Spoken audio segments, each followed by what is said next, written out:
Hey, what's up, everyone? I hope you're having a good day. Morton County Sheriff's Office, Officer Paul D. Laney out of Fargo, I believe, and a lot of local media companies owned by Fox News are saying that the camp is violent and that Monday's action was more like a riot.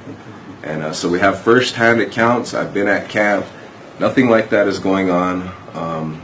Trust me, if something was like that, I would leave because I'm not about that. And neither is anyone at the camp.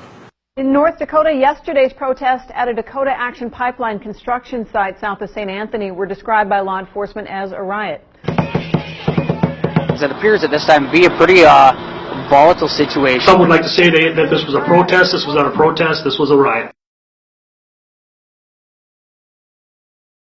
On Monday, real early in the morning, everyone got up, caravanned out to the front lines where the pipeline actually is, where they have like the ditches dug and everything, and they had a TP set up and they performed another ceremony there, and then there were some folks tied down to the machines a few miles up, but we couldn't get close to them, so we did the best we could. Was it blocked off, or how come? Yeah, they had it blocked off.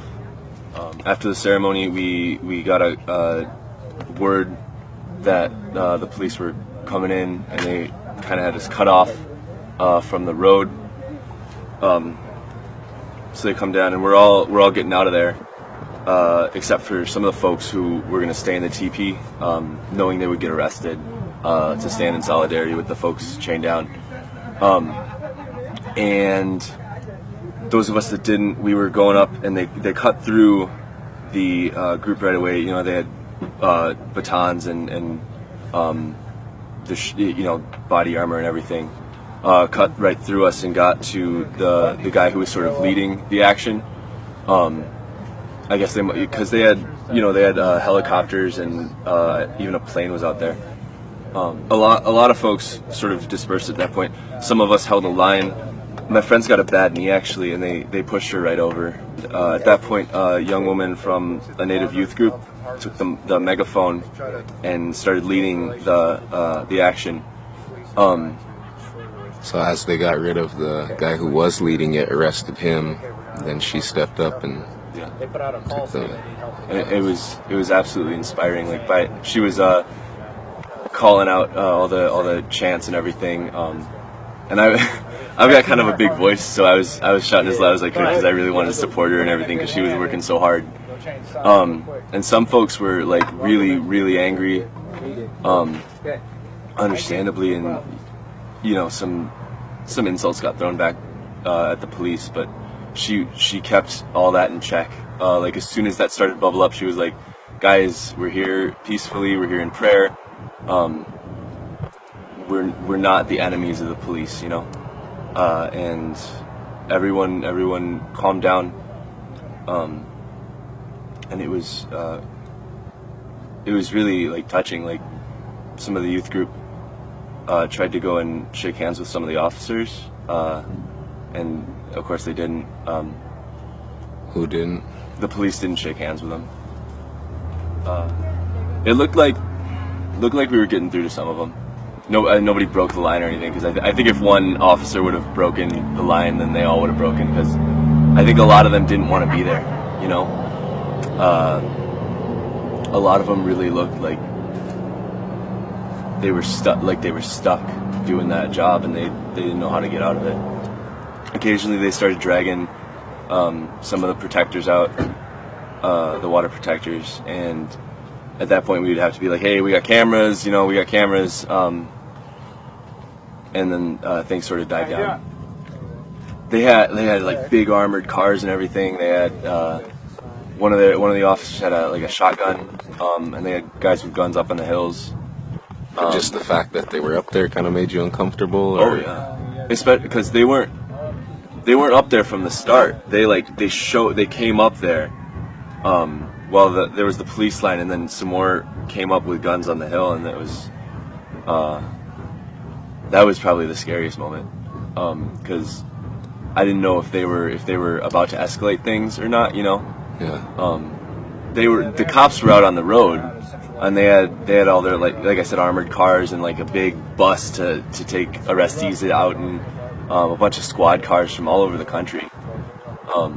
I guess I heard they were hiring people out like with experience in riot training, which doesn't make sense to me because that was the farthest thing from a riot I've ever seen. It wasn't just peaceful. It was like we were actively reaching out to the officers and trying to communicate with them as human beings. Some of the native folks went down and like blessed them, and we were trying to open up a dialogue, you know, and it's not their fault that they have to stay behind those visors and everything, that they all have to, you know, stay in uniform and look like faceless and all that. It's the people who are making them go out there's fault. And like I said, I don't think a lot of them want to be out there. I think that they're doing their job and they don't know how to get out.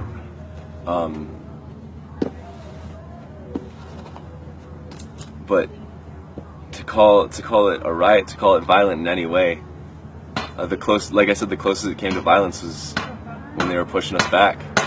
And you know, we didn't try to push them or anything. We backed right up because like we were all unarmed, you know, and they had batons. Like I said, when a guy had a gun, none of us were trying to get hurt. None of us were trying to get anyone else hurt. And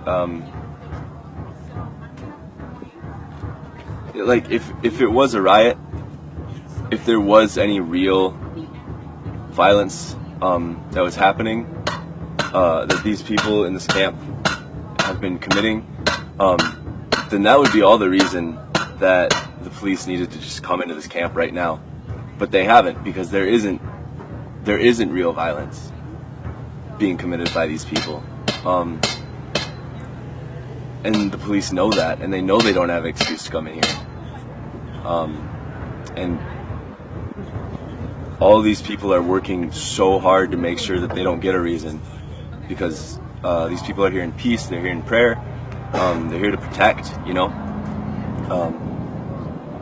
And they're protecting people, they're protecting men, women, and children, and everyone in this area.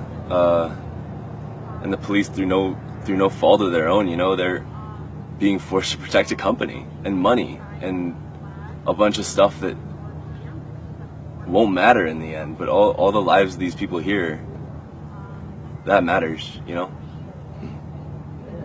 All right. Well, thanks for sharing your perspective and your story and your experience. Yeah. There's a question I ask everyone that I'm filming, and it's just getting people's perspective. If it was up to you and how you would want the world and the future to go, humanity to go, things to go, if it was up to you, what would you like to see happen? Man, that's a big question.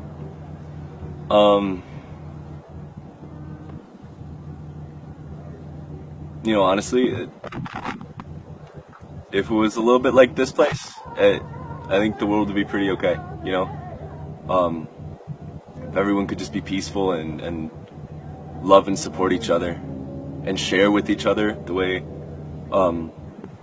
people here share, both you know, their resources, food, water, shelter, and their stories, you know, their lives.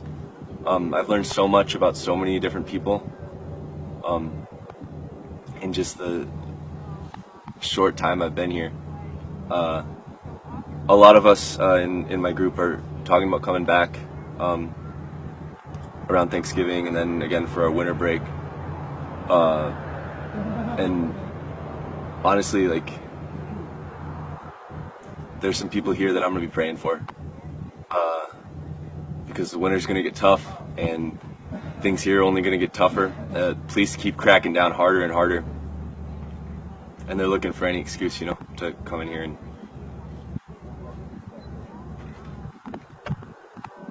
I worry about some of the folks here, just because, you know, if things escalate, if the police want to escalate things, you know, I know people here. I've come to care about people here. It really, like, it tears me up, you know, to think that something might happen here, because this place is so beautiful. And yeah, if the world could be more like Standing Rock, I think that would be a future that I'd be pretty okay with. Now